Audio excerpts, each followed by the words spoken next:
How do you get battery preconditioning working at the same time as running Google Maps or Waze? I'll show you today.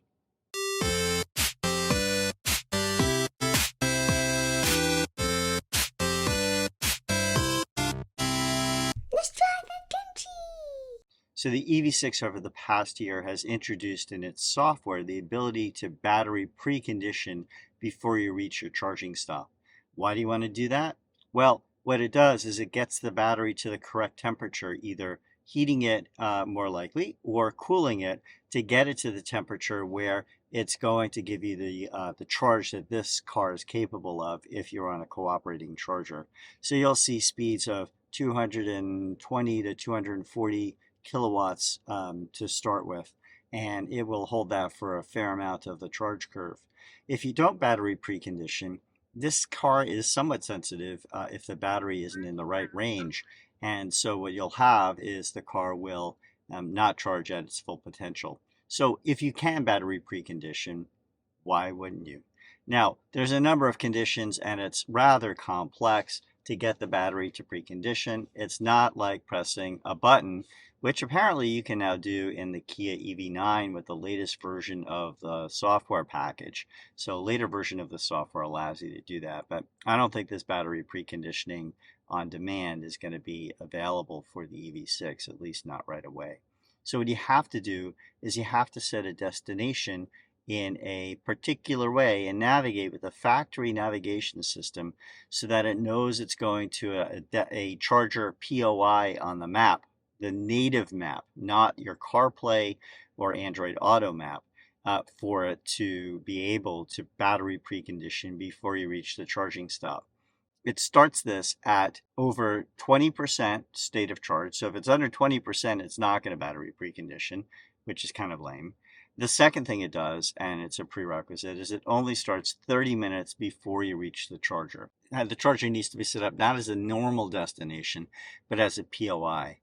There's two ways you can do that. You can navigate to that POI, or you can let the car do route planning for you, in which case it would take into account the actual SoC that you're starting with, the battery SoC, and plan the chargers along the route. Here's the thing.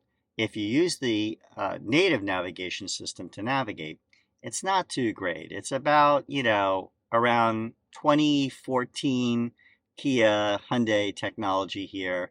It gets very small improvements, very small iteration, but it's not a great navigation system. You, of course, would rather use CarPlay. The problem with this is that CarPlay or Android Auto and the factory navigation system have some things over the protocol that every car has that supports CarPlay and Android Auto, which send a signal when CarPlay or Android Auto is going to start navigating. The second thing it does is if the car starts navigating, it sends a signal to CarPlay and Android Auto saying, hey, I'm starting to navigate.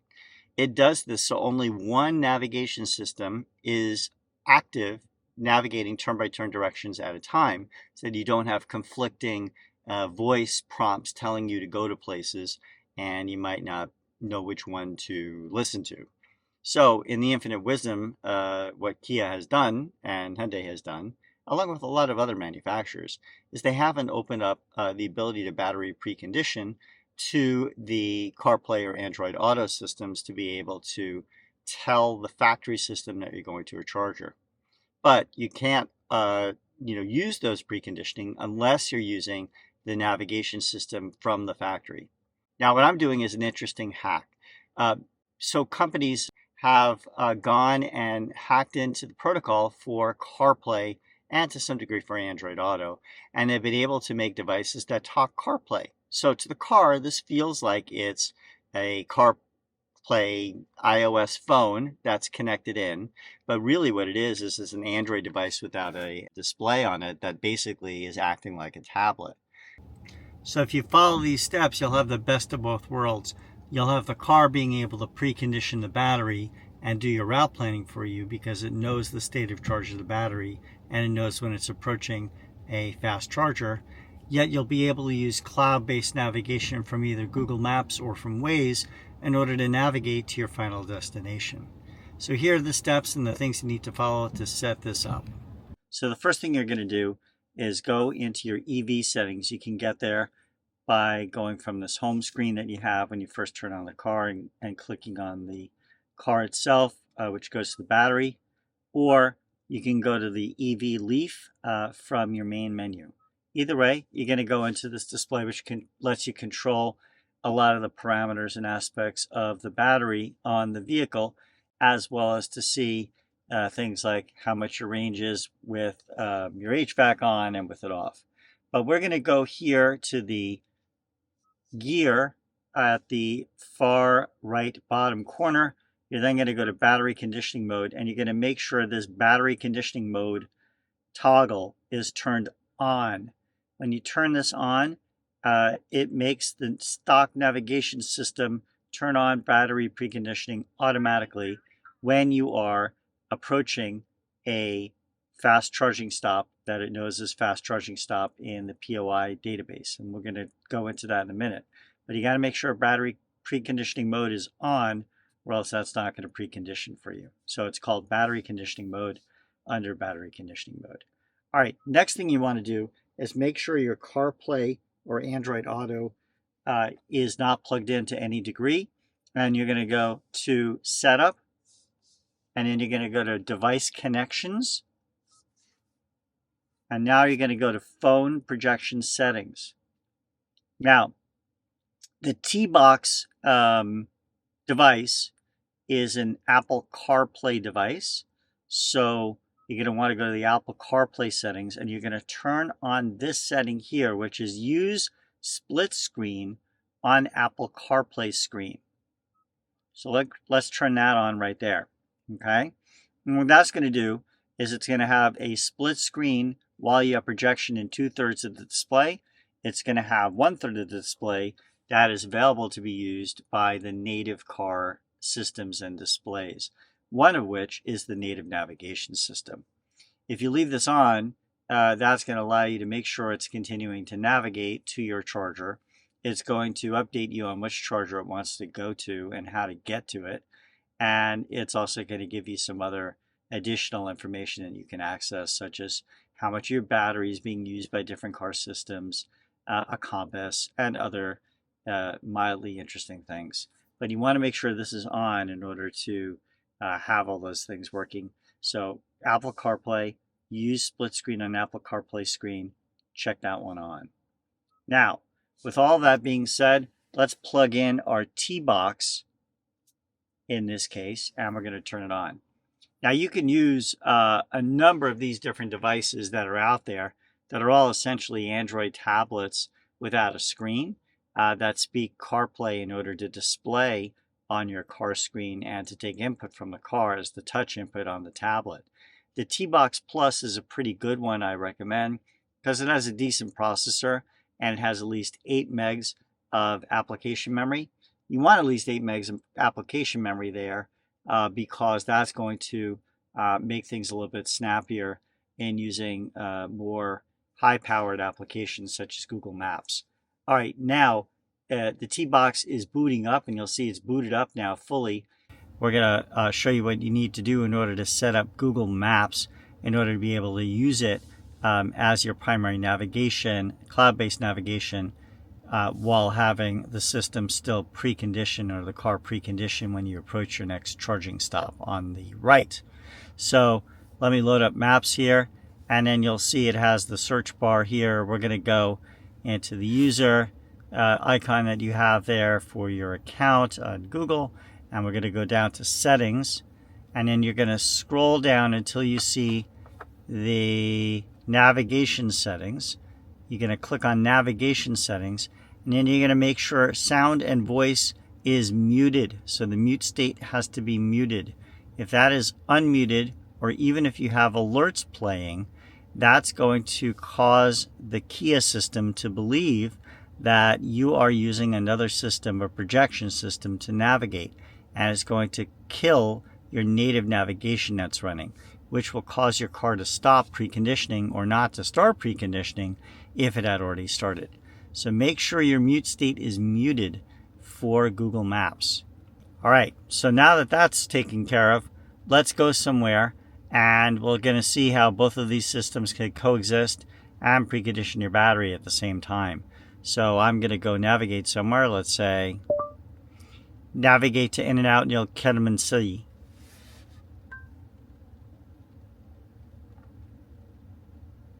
And it's setting a route for In-N-Out near Kettleman City.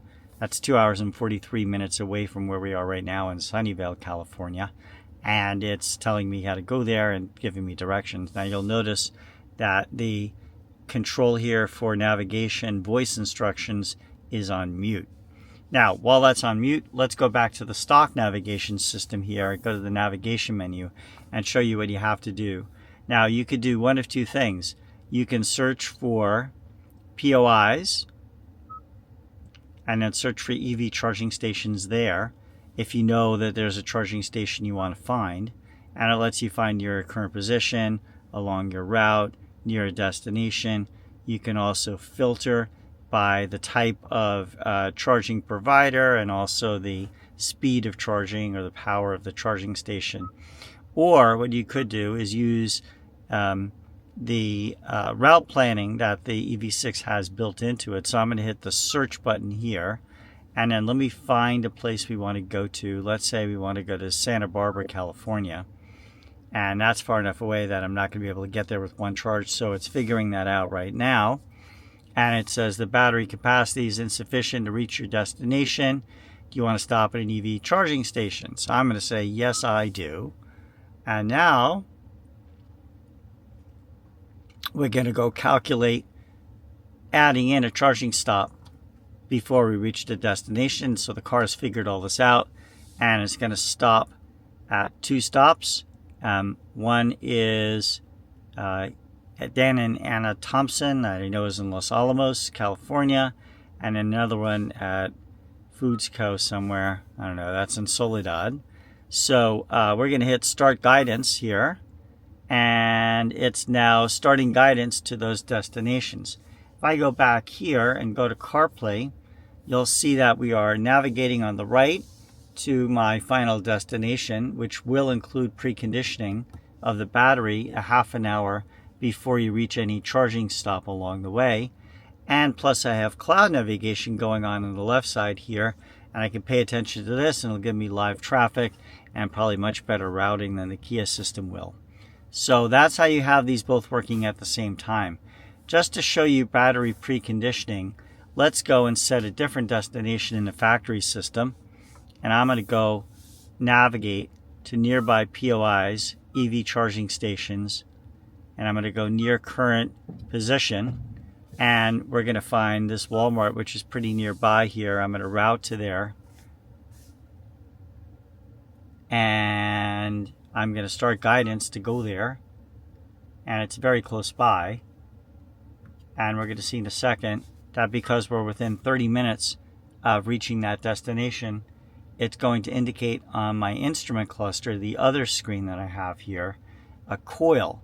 It can either be a coil or it can be a snowflake if you have an earlier version of the EV6 or the Ioniq 5.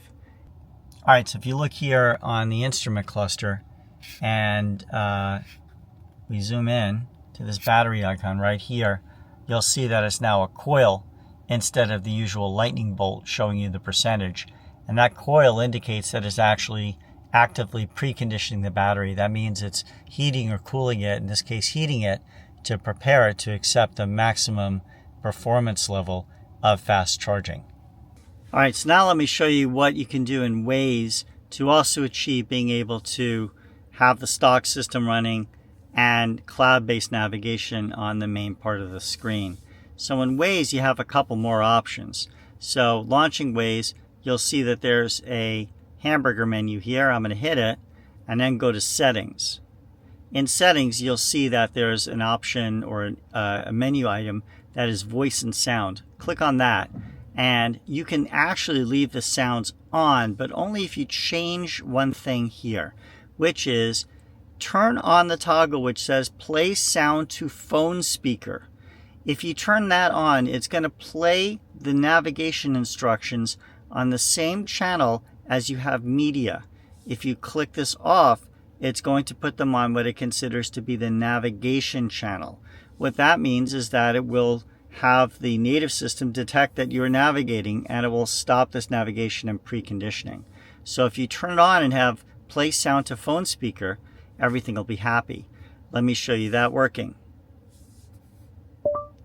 Navigate to Chicago, Illinois. All right, Chicago. You'll see it's calculating the route right now using cloud-based navigation. And here you go. It's only going to take us 29 hours and 36 minutes without charging stops. So let's go now. In 600 feet, turn right on Prince Edward Way. And you'll see it did voice navigation here of where to go on my first stop or my first turn. And it's still preconditioning the battery, and the native system hasn't turned off. So this is how you hack this in order to have cloud-based navigation with voice instructions at the same time as you're doing battery preconditioning. All right, that was a lot of information. Hopefully that helps someone when you go on your next road trip to be able to charge faster and not get lost. In the meanwhile, get out there and drive your car, and I'll see you on the next one.